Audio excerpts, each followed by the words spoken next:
पहले तुम डिसाइड करो कि तुम्हें नीट एग्जाम सिर्फ क्वालिफाई करना है या फिर तुम नीट एग्जाम के अंदर टॉप मेडिकल कॉलेज चाहते हो। तुम्हें 690 प्लस 700 प्लस मार्क्स लेके आने, जैसा कि 2023 में देखा गया था कितने बच्चों के 700 प्लस आ गए, उससे कंपटीशन बढ़ गया, ऑब्वियस सी बात है। तो जिन बच्चों को जिस रैंक पर एम्स दिल्ली मिलने वाला था अब नहीं मिला, है ना। तो क्या तुम भी वो सेम सिनेरियो रिपीट चाहते हो अपने साथ? नहीं। तो इसके लिए ऑब्वियस सी बात है तुम्हें पहले से प्रिपेयर होना पड़ेगा।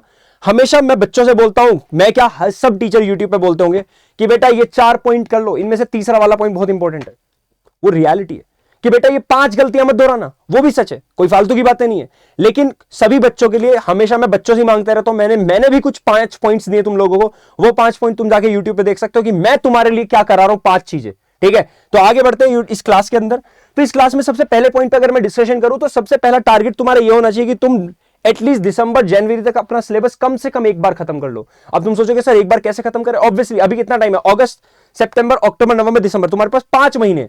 5 महीने अगर तुम अब तक तुमने 11 12 में कुछ तो पढ़ा होगा यार, तो 5 महीने अपने लगा दो पूरे जी जान से। और कैसे लगाओगे, किस तरह से उस एक टाइम सिलेबस को खत्म करोगे, वो भी मैं भी बताऊंगा। ठीक है, उसके बाद तुम मल्टीपल रिविजन करोगे ना, तो तुम्हारा काम बहुत ईजी हो जाएगा। अब ये करना कैसे?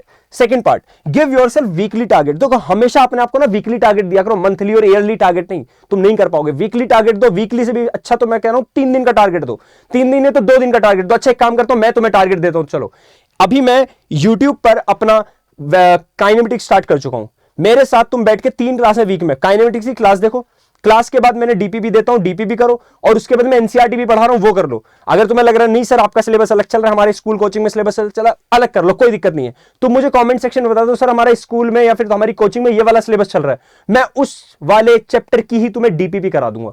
ठीक है, उसी चैप्टर की मैं तुम्हें एनसीईआरटी पढ़ा दूंगा, क्योंकि एक सीक्वेंस है जो तुम्हें फॉलो करना है। थर्ड स्टेप आ जाओ, फर्स्ट डू क्लास नोट। सबसे पहले जहां भी तुम कोचिंग में पढ़ रहे हो, मुझसे पढ़ रहे हो, किसी और टीचर से पढ़ रहे हो, किसी कोचिंग में पढ़ रहे हो, उनके क्लास नोट्स करो। पहला पॉइंट, क्लास नोट्स करने के बाद उनके द्वारा दी गई डीपीपी या फिर क्लास में जो न्यूमेरिकल्स कराए उनको रिवाइज करो, एक बार देखो उन्हें क्या, उन डीपीपी को सॉल्व करो। अगला तुम्हें करनी है एनसीईआरटी बैठ के। नो डाउट सब मना करेंगे एनसीईआरटी फिजिक्स की खुद से मत करो, ऑब्वियस बात है खुद से नहीं करनी, मैं कराऊंगा क्लास में बिठा के। तुम लोग बस मुझे बताओ कि तुम्हारे स्कूल में कौन सा सिलेबस चल रहा है, कौन सा चैप्टर चल रहा है अभी। ठीक है, अगला एंड एट लास्ट पीवाईक्यूज, तब जाके तुम्हारा एक चैप्टर या फिर एक टॉपिक खत्म होगा जब तुम ये सारे स्टेप फॉलो करोगे। तुम बोलोगे सर आपने मॉक टेस्ट तो बोला नहीं, हाँ मॉक टेस्ट तुम्हारी अगली स्टेज है ना। पहले ये खत्म करो, खुद को ये टारगेट दो कि पहले वीक तुम ये वाला चीज फॉलो करने वाले हो। अगर तुमने ये 3 पॉइंट्स अभी फॉलो किए और ये वाला थर्ड पॉइंट तुमने इस वीक फॉलो कर लिया, तो मुझे कमेंट में आके बता देना कि सर हमसे फॉलो हो गया, अगला टारगेट दो। ठीक है, चलो तब तक के लिए जय हिंद। और मेरे फ्री बैच में मैं ऑलरेडी पढ़ा रहा हूं, तुम्हें जो भी क्लासेस चाहिए, जो भी टॉपिक चाहिए, मुझे कमेंट सेक्शन में बता सकते हो।